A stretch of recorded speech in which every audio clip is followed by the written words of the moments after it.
সম্পূর্ণ নতুন একটি রেসিপি। আমি আগে কখনো করিনি বা কোথাও দেখিনি। এটা হচ্ছে মটরশুঁটি। আমি মটরশুঁটির দানাগুলো বেছে নিয়েছি। এখানে একটু খারাপ খোসাগুলো আলাদা করেছি আর ভালো খোসাগুলো একদিকে করেছি। এবার এই খোসার উপর থেকে এইভাবে চাপ দিলে দেখবে উপর থেকে একটা হালকা ধরনের একটা শক্ত আবরণ এটা বেরিয়ে আসবে। ওটা ফেলে দিতে হবে। ফেলে দিয়ে যতটা সম্ভব আমি বেছে নিয়েছি। এবার এটাকে ভালো করে ধুয়ে পরিষ্কার করতে হবে। এই উপকরণটাই হচ্ছে এইটা দিয়ে। এটা হচ্ছে মটরশুঁটির খোসার ভর্তা। এবার চুলাতে একটা কড়াই বসিয়েছি ফোড়নের জন্য সাদা আর কালো জিরে নিয়েছি, সঙ্গে নিয়েছি রসুন আর লঙ্কা। আমি এখানে পরিমাণটা লঙ্কাটা একটু বেশি রেখেছি, কারণ যেহেতু আমি ঝাল পছন্দ করি। যে যেমন ঝাল খাবে সে তেমন দেবে। তেলটা গরম হয়ে গেলে ফোড়নটা দিয়ে দিলাম।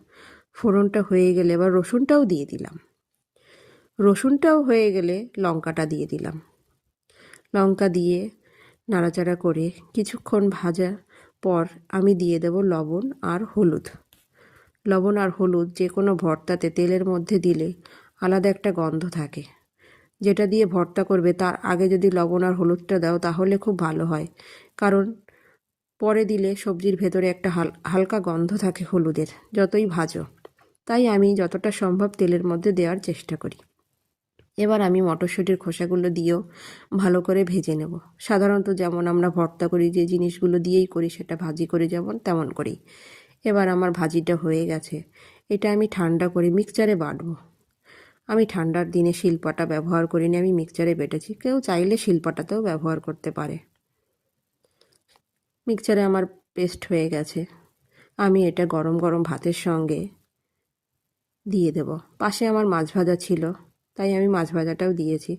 তবে গরম গরম ভাতের সঙ্গে এটা কিন্তু খেতে কিন্তু খুবই সুস্বাদু হয়েছিল। আমি এই প্রথম বানালাম, তবে খারাপ হয়নি, দারুণ হয়েছে।